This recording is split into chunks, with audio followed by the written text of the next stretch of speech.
The hidden cost of motherhood. How famine unlocks the aging trade-off, the hidden cost of motherhood.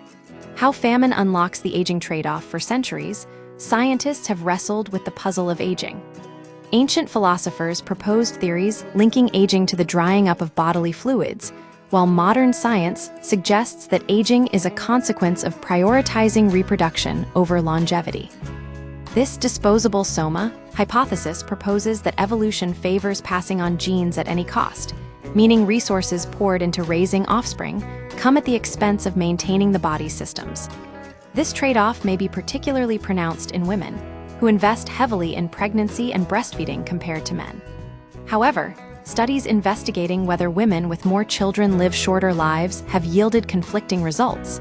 Some show a correlation, while others find none. This inconsistency likely stems from the fact that the cost of reproduction isn't static. It fluctuates depending on environmental pressures. In good times, this trade-off is invisible, explains Ewan Young, a researcher at the University of Groningen in the Netherlands. The trade-off only becomes apparent when times are tough. The Great Finnish Famine, a window into reproductive costs. To test this idea, Young and his team analyzed parish records from over 4,500 Finnish women spanning 250 years, a period that included the devastating Great Finnish Famine of 1866 to 1868. This famine offered a stark snapshot of how challenging conditions amplify the reproductive cost on female lifespans. Their findings were striking. For women who had children during the famine, every additional child decreased their life expectancy by 6 months. Women who lived before or after the famine, or who didn't have children during this period, showed no such correlation between offspring and lifespan. This research builds on previous studies using historical datasets from pre-industrial populations in Quebec, Canada, that also hinted at a link between reproduction and shorter lifespans under duress, but lacked the specific environmental context provided by Young's team. Beyond correlation, pinpointing causation, this new study is significant because it leverages a massive dataset spanning generations to account for factors like genetics and lifestyle, drawing closer to establishing causation than previous studies could. The ability to control for these confounding variables is crucial, explains Elizabeth Bolland, a researcher at the Swedish University of Agricultural Sciences who wasn't involved in the study. The research illuminates why women generally outlive men today.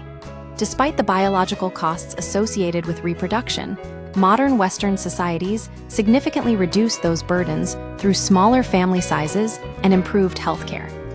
In contrast, during periods of famine or widespread hardship, the energetic demands of pregnancy and breastfeeding become amplified when calorie intake is scarce. As Young explains, this forces a physiological trade-off, lowering basal metabolism and thus slowing down other important functions, resulting in health decline and shorter lifespans. This also sheds light on why some previous studies found this link, primarily among lower socioeconomic groups. They were essentially living in perpetually resource-scarce environments.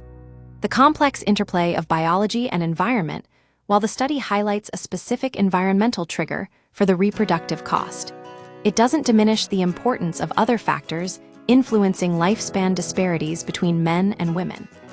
Lifestyle differences like smoking and alcohol consumption play a role, as do sex chromosomal variations that may contribute to biological aging processes unique to each sex.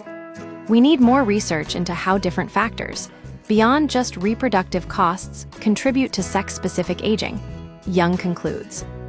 This latest study serves as a crucial piece of the puzzle, reminding us that the story of aging is not solely about genes, but also intricately woven with the threads of our environment and history.